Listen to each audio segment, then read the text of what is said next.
दोस्तों, पिछले वीडियो में हमने देखा कि किस तरह धरती में दबा हुआ राजा विक्रमादित्य का सिंहासन बाहर आता है और राजा भोज उस सिंहासन की मरम्मत करवाते हैं, और जब सिंहासन बिल्कुल नए जैसा हो जाता है तो पंडितों से मुहूर्त निकलवा कर राजा भोज जैसे ही उस पर बैठने जाते हैं तो उस सिंहासन में जड़ी हुई पुतलियां उन पर हंस पड़ती हैं और उन्हें सिंहासन पर बैठने से रोक देती और कहती है कि अगर उनके अंदर राजा विक्रमादित्य जैसे गुण होंगे तो ही वो उस सिंहासन पर बैठने के अधिकारी होंगे। तब राजा भोज पुतलियों से राजा विक्रमादित्य की कहानियां सुनाने को कहते हैं जिससे वो उनके गुणों के बारे में जान सके और ये निर्णय कर सके कि वो उस सिंहासन पर बैठने के अधिकारी हैं या नहीं। सबसे पहले पहली पुतली रत्नमंजरी ने विक्रमादित्य की एक कहानी सुनाई। दूसरे दिन दूसरी पुतली ने, इसी तरह से अन्य पुतलियों ने भी कहानियां सुनाई। दोस्तों, पहले की इन पुतलियों ने जो कहानियां सुनाई उसे हम पिछले वीडियो में सुन चुके हैं। आइए आज सुनते हैं अगली पुतली ने क्या कहानी सुनाई। 14वीं पुतली सुनैना ने सुनाई कहानी। राजा विक्रमादित्य सारे नृपोचित गुणों के सागर थे। उन जैसा न्यायप्रिय, दानी और त्यागी कोई न था। इन नृपोचित गुणों के अलावा उनमें एक और गुण था। वे बहुत बड़े शिकारी थे तथा निहत्थे भी हिंसक से हिंसक जानवरों का वध कर सकते थे। उन्हें पता चला कि एक हिंसक सिंह बहुत उत्पात मचा रहा है और कई लोगों का भक्षण कर चुका है, इसलिए उन्होंने उस सिंह के शिकार की योजना बनाई और आखेट को निकल पड़े। जंगल में घुसते ही उन्हें सिंह दिखाई पड़ा और उन्होंने सिंह के पीछे अपना घोड़ा डाल दिया। वह सिंह कुछ दूरी पर एक घनी झाड़ी में घुस गया। राजा घोड़े से कूदे और उस सिंह की तलाश करने लगे। अचानक सिंह उन पर झपटा तो उन्होंने उस पर तलवार का वार किया। झाड़ी की वजह से वार पूरे जोर से नहीं हो सका, मगर सिंह घायल होकर दहाड़ा और पीछे हटकर घने वन में गायब हो गया। वे सिंह के पीछे इतनी तेजी से भागे कि अपने साथियों से काफी दूर निकल गए। सिंह फिर झाड़ियों में छुप गया। राजा ने झाड़ियों में उसकी खोज शुरू की। अचानक उस शेर ने राजा के घोड़े पर हमला कर दिया और उसे गहरे घाव दे दिए। घोड़ा भय और दर्द से हिनहिनाया तो राजा पलटे। घोड़े के घावों से खून का फव्वारा फूट पड़ा। राजा ने दूसरे हमले से घोड़े को तो बचा लिया, मगर उसके बहते खून ने उन्हें चिंतित कर दिया।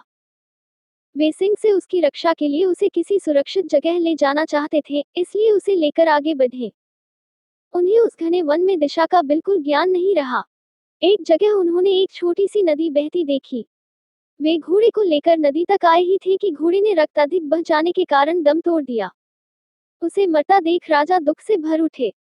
संध्या गहराने लगी थी, इसलिए उन्होंने आगे न बढ़ना ही बुद्धिमानी समझा। वे एक वृक्ष से टिककर अपनी थकान उतारने लगे। कुछ ही क्षणों बाद उनका ध्यान नदी की धारा में हो रहे कोलाहल की ओर गया। उन्होंने देखा कि दो व्यक्ति एक तैरते हुए शव को दोनों ओर से पकड़े झगड़ रहे हैं। लड़ते लड़ते वे दोनों शव को किनारे लाए। उन्होंने देखा कि उनमें से एक मानव मुंडों की माला पहने विभत्स दिखने वाला कापालिक है तथा दूसरा एक बेताल है जिसकी पीठ का ऊपरी हिस्सा नदी के ऊपर उड़ता सा दिख रहा था। वे दोनों उस शव पर अपना अपना अधिकार जता रहे थे। कापालिक का कहना था कि यह शव उसने तांत्रिक साधना के लिए पकड़ा है और बेताल उस शव को खाकर अपनी भूख मिटाना चाहता था। दोनों में से कोई भी अपना दावा छोड़ने को तैयार नहीं था। विक्रम को सामने पाकर उन्होंने उन पर न्याय का भार सौंपना चाहा तो विक्रम ने अपनी शर्त रखी। पहली यह कि उनका फैसला दोनों को मान्य होगा और दूसरी कि उन्हें वे न्याय के लिए शुल्क अदा करेंगे।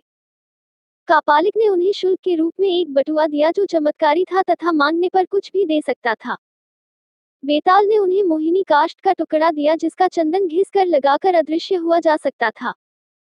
उन्होंने बेताल को भूख मिटाने के लिए अपना मृत घोड़ा दे दिया तथा कापालिक को तंत्र साधना के लिए शव। इस न्याय से दोनों बहुत खुश हुए तथा संतुष्ट होकर चले गए। रात घेर आई थी और राजा को जोरों की भूख लगी थी, इसलिए उन्होंने बटुए से भोजन मांगा। तरह तरह के व्यंजन उपस्थित हुए और राजा ने अपनी भूख मिटाई। फिर उन्होंने मोहिनी काष्ठ के टुकड़े को घिसकर उसका चंदन लगा लिया और अदृश्य हो गए। अब उन्हें किसी भी हिंसक वन्य जंतु से खतरा नहीं रहा। अगली सुबह उन्होंने काली द्वारा प्रदत्त दोनों बेतालों का स्मरण किया तथा अपने राज्य की सीमा पर पहुंच गए। उन्हें महल के रास्ते में एक भिखारी मिला जो भूखा था। राजा ने तुरंत कापालिक वाला बटुआ उसे दे दिया ताकि जिंदगी भर उसे भोजन की कमी न हो। ये कहानी सुनकर राजा भोज फिर सोच में पड़ गए और उस दिन भी सिंहासन पर नहीं बैठ पाए। अगले दिन 15वीं पुतली ने रोका राजा भोज का रास्ता और सुनाई राजा विक्रमादित्य की एक और कहानी। दोस्तों, 15वीं पुतली ने राजा भोज को राजा विक्रमादित्य की जो कहानी सुनाई उसे हम अगले वीडियो में सुनेंगे। दोस्तों, अगर ये कहानी पसंद आई हो तो लाइक जरूर करिएगा। इस वीडियो को अपने फ्रेंड्स और फैमिली में शेयर करिएगा और चैनल पर नए हैं तो इसे सब्सक्राइब करिएगा ताकि मैं जब भी नई वीडियो अपलोड करूं तो आपको उसकी नोटिफिकेशन मिलती रहे और आप वीडियो को देख सकें। वीडियो देखने के लिए धन्यवाद। फिर मिलेंगे अगले वीडियो में एक नई कहानी के साथ, तब तक के लिए मुझे इजाजत दीजिए। धन्यवाद।